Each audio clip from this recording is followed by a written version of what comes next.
tangkap dan adili Jokowi. Baru majukan Gibran. Yang lain-lain menyesuaikan. Segera lepaskan Sandramu itu. Karena jika tidak, bangsa ini akan hancur. Jika Bapak dipaksakan untuk turun dengan cara-cara mereka, maka negeri ini dipastikan akan hancur. Dan daripada hancur, kita harus menyelamatkan negeri ini dengan cara revolusi.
Akan kita laksanakan dengan cara seksama dan dalam tempo yang sesingkat-singkatnya. Jakarta, 2 September 2025. Atas nama bangsa Indonesia kita semua. Wassalamualaikum warahmatullahi wabarakatuh. Yang terutama di sini adalah tangkap dan adili Jokowi. Baru majukan Gibran. Yang lain-lain menyesuaikan. Kita juga semuanya mendukung. Tetapi di sini saya perlu ingatkan kepada seluruh anak-anak bangsa dimanapun berada. Peristiwa yang kemarin terjadi tanggal 25 sampai tanggal 31 Agustus. Sejak awal saya sudah mewanti-wanti bahwa ada kekuatan tertentu yang berada atau yang menunggangi gerakan ini. Sebagian juga saudara-saudara kita yang memang berjiwa nasionalis juga turun ke jalan. Jadi ada 2 kelompok besar. Tetapi kalau kita bisa memetakan kelompok-kelompok mereka yang melakukan adu domba, yang melakukan penjarahan dan pembakaran, itu adalah murni kelompoknya mereka yang menciptakan situasi supaya Prabowo segera lancar dan digantikan oleh Gibran. Ini tidak bisa dibiarkan. Tetapi satu pembelajaran penting yang bisa kita petik dari itu, bahwa tidak ada kekuatan selain persatuan. Kita bisa buktikan, tidak ada kekuatan selain persatuan. Markas-markas polisi semuanya bisa diterobos karena kekuatan persatuan. Meskipun mereka menghadapi montong senjata. Jadi ini pembelajaran penting kepada pemerintahan Prabowo, kepada Kapolri. Jangan arogan dengan rakyatmu. Ketika rakyat sudah merasakan kelaparan, sudah merasakan kesulitan hidup karena kesewenang-wenangan kalian, tidak bisa mengambil kebijakan yang tepat untuk rakyat, maka rakyat seketika akan bangkit dan bersatu menyelamatkan bangsa ini. Saya bisa pastikan itu. Dan saya ingatkan kepada pemerintahan Prabowo,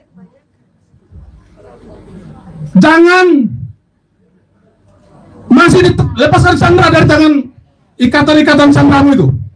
Segera lepaskan Sandramu itu. Karena jika tidak, bangsa ini akan hancur. Jika Bapak dipaksakan untuk turun dengan cara-cara mereka, maka negeri ini dipastikan akan hancur. Dan daripada hancur, kita harus menyelamatkan negeri ini dengan cara revolusi. Tidak ada cara lain. Selamatkan negaramu. Negeri ini bukan punya presiden, bukan punya DPR, bukan punya siapa-siapa, tetapi punya masyarakat Indonesia. Kita semua setuju. Bangkit dan bersatu. Kalau ingin menang, kita harus kuat. Kalau ingin kuat, kita harus bersatu untuk menciptakan persatuan sambung silaturahmi sebaik-baiknya. Terima kasih. Assalamualaikum warahmatullahi wabarakatuh. Alhamdulillahirrahmanirrahim. Allahumma sholli ala sayyidina Muhammad. Sebelum saya bacakan, saya sedikit kasih komentar ya. Jadi bahwa kalau ada yang menyatakan mendukung Pak Prabowo untuk tetap memerintah, untuk terus menjalankan tugas sebagai Presiden Republik Indonesia, itu saya kira bukan tanpa syarat. Ya, artinya salah satu yang menjadi syarat dari rakyat adalah nanti akan saya bacakan 10 tuntutan. Kalau masih misalnya hipokrit bilang mau menghilangkan negara dalam negara, tapi salah satu pentolan negara baru di PIK itu diundang ke istana, ya ini namanya hipokrit, ya. Lalu rakyat di mana-mana menggugat Jokowi, makzulkan Gibran misalnya, tapi Presiden Prabowo menyatakan hidup Jokowi. Ini juga hipokrit. Nah, karena itu dukungan kita di sini bukan tanpa syarat, dan ini harus diperhatikan oleh Pak Prabowo. Ya, ini sebagai pembuka saja. Saya kira juga saya bacakan ini sudah mengakomodasi apa yang menjadi tuntutan dari purnawirawan. Dulu ada 8 tuntutan, tapi belum masuk yang namanya tangkap dan adili Jokowi. Tapi belakangan saya konfirmasi ke Pak Narko, itu sudah oke masuk, jadi 9 sebetulnya ya. Kemudian dari MPUI juga sama. Jadi karena itu saya kira ini sudah menjadi aspirasi bersama kita, minimal dari yang menyelenggarakan acara ini pada pagi ini, yaitu FPP TNI, Petisi 100 dan MPUI. Baik, saya baca ada 5 pertimbangan bahwa setelah 80 tahun merdeka, NKRI kehilangan jati diri sebagai negara merdeka, berubah menjadi negara terjajah akibat ulah para oligarki pengkhianat negara, pelaku kejahatan State Corporate Crimes atau SCC. Bahwa sesuai dengan terminologi SCC, Jokowi telah membuat kebijakan dan peraturan secara otoriter, anti musyawarah, anti demokrasi, syarat KKN, dan anarkis terhadap konstitusi. Ya, jadi saya kira bukan cuma anarkis fisik ya, ada anarkis terhadap konstitusi oleh Jokowi. Jokowi masuk dalam daftar pemimpin terkorup dunia tahun 2024 versi OCCRP. Bahwa kejahatan SCC telah menjadikan sebagian besar SDA tambang, hutan, pantai, laut, sungai, jalan, dan lain-lain yang menjadi milik negara dan rakyat itu dirampas, berubah menjadi milik penguasa dan pengusaha oligarki pelaku SCC.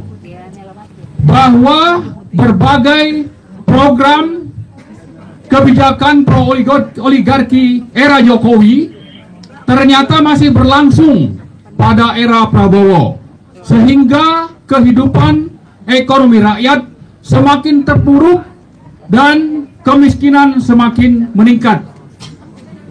Karena itu, tekad dan agenda perbaikan oleh Prabowo, termasuk memberantas korupsi, lebih layak disebut sebagai retorika dan omon-omon. Pertimbangan terakhir bahwa terlepas dari agenda berbagai kelompok yang berkepentingan, perlawanan para demonstran di Jakarta dan di berbagai daerah yang merupakan protes dan muara kemarahan yang muak dan menumpuk atas kejahatan Jokowi, bukannya memecah masalah, Presiden Prabowo dinilai malah meneruskan agenda pro-oligarki Jokowi. Kemarahan rakyat semakin bertambah atas gugurnya Afan Kurniawan akibat ulah brutal aparat Polri. Atas dasar hal-hal di atas, kami dari berbagai elemen bangsa di bawah koordinasi FPP TNI, Petisi 100 dan MPUI dengan ini menuntut pemerintah, DPR dan pihak-pihak terkait. Pertama, memulihkan dan memberdayakan ekonomi dan kehidupan rakyat serta menjaga stabilitas harga-harga kebutuhan pokok. Kedua, meminta Presiden Prabowo untuk memecat Kapolri Listio Sigit Prabowo. Ketiga, meminta Presiden Prabowo mereshuffle menteri-menteri titipan Jokowi yang diduga terlibat KKN, pro-oligarki, dan pelaku SCC. Keempat, menangkap dan mengadili mantan Presiden Jokowi atas dasar mengkhianati negara, merusak tatanan kehidupan berbangsa dan bernegara. Kelima, memproses pemakzulan Wapres Gibran karena cacat demokrasi, cacat konstitusi, cacat hak asasi, serta cacat moral dan religi. Keenam, mereformasi dan menempatkan Polri di bawah kendali Kementerian Dalam Negeri yang selama ini terkesan menjadi operator dari oligarki.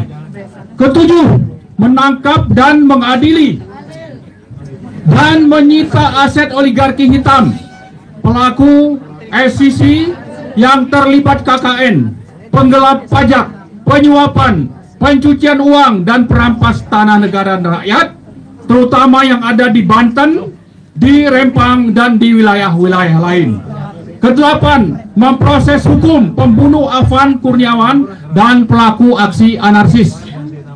Kesembilan, menangkap dan mengadili pelaku kejahatan HAM berat seperti pembantaian KM 50, tragedi Stadion Kanjuruhan, tewasnya sekitar 700-an petugas KPPS, dan berbagai pelaku tindak anarkis. Terakhir, ke-10, menjalankan pemerintahan mandiri, berdaulat, independen, konstitusional, taat hukum, amanah, bebas oligarki hitam, dan bebas dari hipokrisi dan syarat omon-omon. Kami menghimbau seluruh rakyat Indonesia bergabung dalam upaya konstitusional yang kita lakukan ini guna meraih cita-cita proklamasi dan mengambil daulat rakyat dari tangan oligarki pelaku SCC. Kami menuntut tindak lanjut dan langkah nyata dari Presiden Prabowo dan DPR RI. Jakarta, 2 September 2025, Sekretariat FPP TNI, Petisi 100 dan MPUI. Terima kasih. Assalamualaikum warahmatullahi wabarakatuh. Takbir, Allahu Akbar. Merdeka.